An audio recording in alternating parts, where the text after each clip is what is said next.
అబ్బా just miss అన్నమాట. ఇంకొక 5 కోట్లు వచ్చుంటే టియర్ 2 హీరోస్ లో ఆల్ టైమ్ రికార్డు కొట్టేవాడు. Finally Kingdom cinema day 1 collection poster అయితే వచ్చేసింది. ఈ సినిమా డే 1 ప్రపంచ వ్యాప్తంగా 39 కోట్లు అయితే కలెక్ట్ చేసింది. నిజంగా ఈ ఓపెనింగ్ నెంబర్స్ ఏవైతే ఉన్నాయో చాలా అంటే చాలా మంచి ఓపెనింగ్ అనే చెప్పాలి. ఎందుకంటే విజయ్ దేవరకొండ గారికి హిట్ వచ్చి దగ్గరగా 5-6 ఏళ్ళు అయితే అవుతుంది. గీతా గోవిందం, టాక్సీ వాలా సినిమాల తర్వాత ఇప్పటి వరకు ఆయనకైతే సరైన హిట్ అయితే లేదు. మధ్యలో ఖుషి లాంటి యావరేజ్ సినిమా అయితే వచ్చింది అంతే.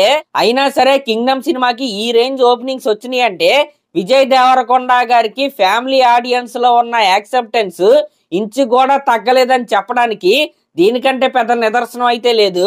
అఫ్ కోర్స్ అదర్ ఫ్యాక్టర్స్ కూడా ఉన్నాయి. ఈ సినిమాకి డైరెక్టర్ గౌతమ్ తెన్ననూరి గారు, అలాగే ఈ సినిమాకి మ్యూజిక్ అందించింది అనిరుద్ధ్ గారు అనమాట.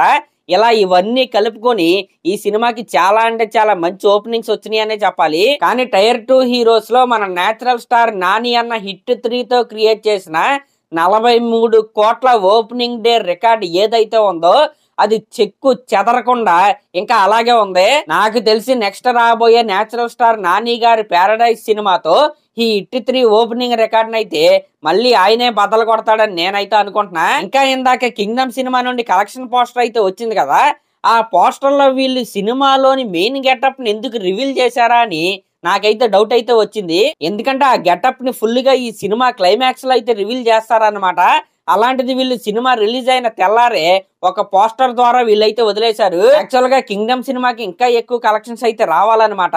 ఇది కేవలం సినిమా టీం యొక్క మిస్టేకే అని నేనైతే చెప్తాను. ఎందుకంటే సినిమాలో చాలా సీన్లు అయితే వీళ్ళైతే కట్ చేసేసారు. హీరోయిన్ అయితే ఒక పాటే లేపేశారు. ఇంకా హీరో హీరోయిన్ మధ్య వచ్చే లవ్ సీన్స్ ఏవైతే ఉన్నాయో అవైతే సినిమాలో ఒక్కడ కూడా లేదు. కానీ వాళ్ళిద్దరూ క్లోజ్ అయినట్టయితే సినిమాలు అయితే చూపిస్తారు. ఆ కనెక్షన్ అయితే ఖచ్చితంగా సినిమాకి చూసే ఆడియన్స్ కి అయితే మిస్ అయింది. మరి ఓటీటీ డీల్ వల్ల సినిమాని ఎడిట్ చేయడానికి వీళ్ళకి ఏమైనా టైం దొరకలేదా అనే డౌట్ అయితే నాకైతే వచ్చింది. ఏదేమైనా సరే కింగ్డమ్ సినిమాకి నెంబర్ 1 ఓపెనింగ్స్ అయితే వచ్చాయి. మరి ఫుల్ రన్ లో ఈ సినిమా ఎంత కలెక్ట్ చేసిద్ది అనుకుంటున్నారో మీరైతే కామెంట్ చేయండి. అలాగే మన ఛానల్ కనుక ఫస్ట్ టైం చూస్తున్నట్టయితే ఖచ్చితంగా సబ్స్క్రైబ్ చేసుకోండి. Thank you.